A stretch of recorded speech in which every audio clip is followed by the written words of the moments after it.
Salut à tous, je suis Cyril, vous êtes bien sur la chaîne Tesla Advance et aujourd'hui je vous emmène en road trip avec moi à Longo. Alors Longo, c'est une petite ville qui est à côté d'Amiens. On va y aller ensemble tout de suite et on va regarder un petit peu sur le parcours la consommation électrique de la voiture. C'est tout de suite après le générique.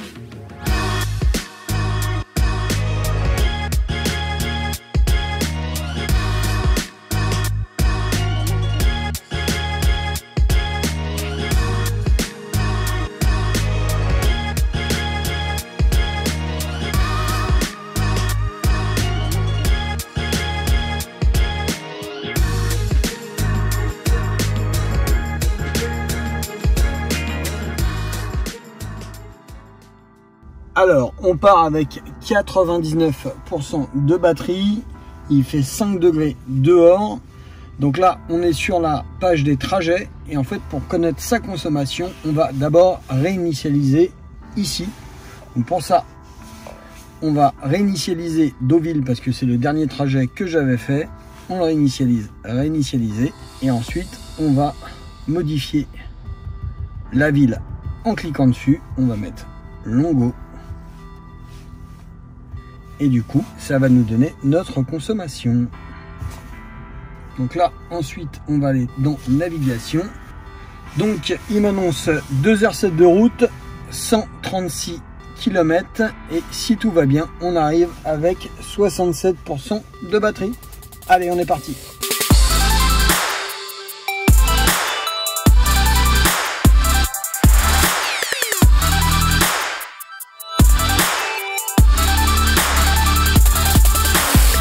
Pour information, sur une Tesla, vous avez deux modes de conduite. Vous avez le mode de conduite standard et le mode de conduite confort. Le mode de conduite standard est celui qui est le plus puissant. Donc c'est là que vous allez vraiment sentir la grosse accélération de la Tesla. Et vous avez le mode confort. Donc, le mode confort, en fait, moi, c'est le mode que j'ai choisi. Vous le voyez, c'est inscrit ici, au-dessus de ma barre de progression. Et personnellement, moi je trouve que le mode confort, ça laisse quand même une certaine accélération, mais qui est quand même un petit peu plus douce. Et puis surtout, elle permet d'économiser la batterie parce qu'en fait, on accélère moins fort.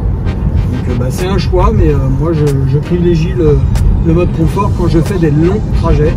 Après, c'est vrai qu'en ville, généralement, j'ai plutôt tendance à aller en mode standard. Comme ça, si j'ai besoin de déboîter aux dernières minutes, je peux toujours mettre un gros coup d'accélérateur pour déboîter et éviter le danger. Pour ce trajet, j'ai choisi le mode sans péage, tout simplement parce qu'en fait, entre le mode péage et le mode sans péage, il y avait 10 minutes d'écart. Déjà, ça me fait économiser 8 € de péage, ce qui est quand même pas rien de nos jours. Puis en plus, je trouve ça quand même plus sympa en fait de partir dans les petites villes plutôt que de me taper l'autoroute sur toute la longueur. Puis ça me fait 10 minutes de plus et 1 km de moins, je crois. Pour le mode sans péage, sur l'écran, ça va se passer ici.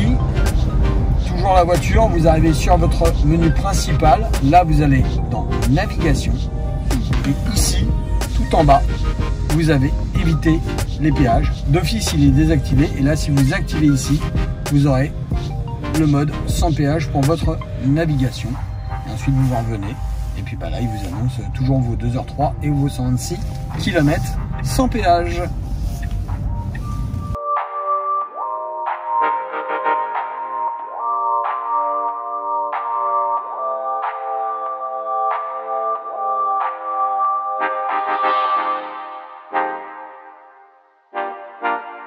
Alors on est à mi-parcours là, il me reste donc 57 km à parcourir.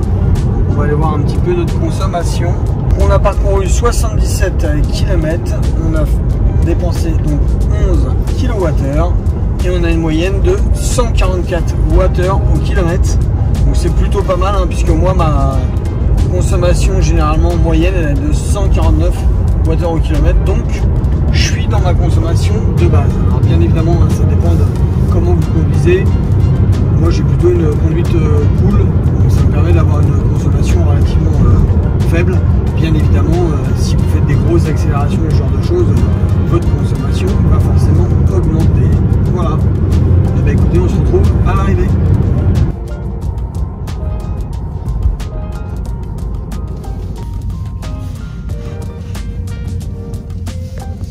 Amazon. Et ben nous voilà arrivés donc à destination. On était censé arriver à 12h37. Et ben ça tombe bien, il est 12h37. Donc c'est vraiment pile poil. Et on arrive avec 65% de batterie. Alors qu'au départ il nous disait 67% de batterie. Alors ça c'est lié au fait que on a eu un petit embouteillage à un moment donné. Et pour arriver relativement à l'heure chez mon client, à un moment donné, j'ai accéléré un petit peu plus. Alors, on va aller voir la consommation finale. Donc, toujours pareil, on va sur le menu trajet. Et on s'aperçoit que j'ai une moyenne donc de 140 Wh au kilomètre. J'ai parcouru 134 km depuis le départ. Et un total de 19 kWh de consommé. Donc, ça correspond clairement à ma moyenne globale. Je suis même un petit peu en dessous.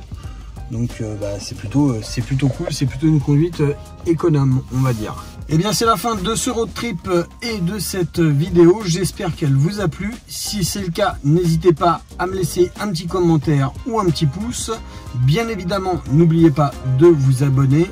Et si vous avez aimé cette vidéo et que vous ne voulez rien louper des prochaines, n'oubliez pas la cloche. A plus tard, salut!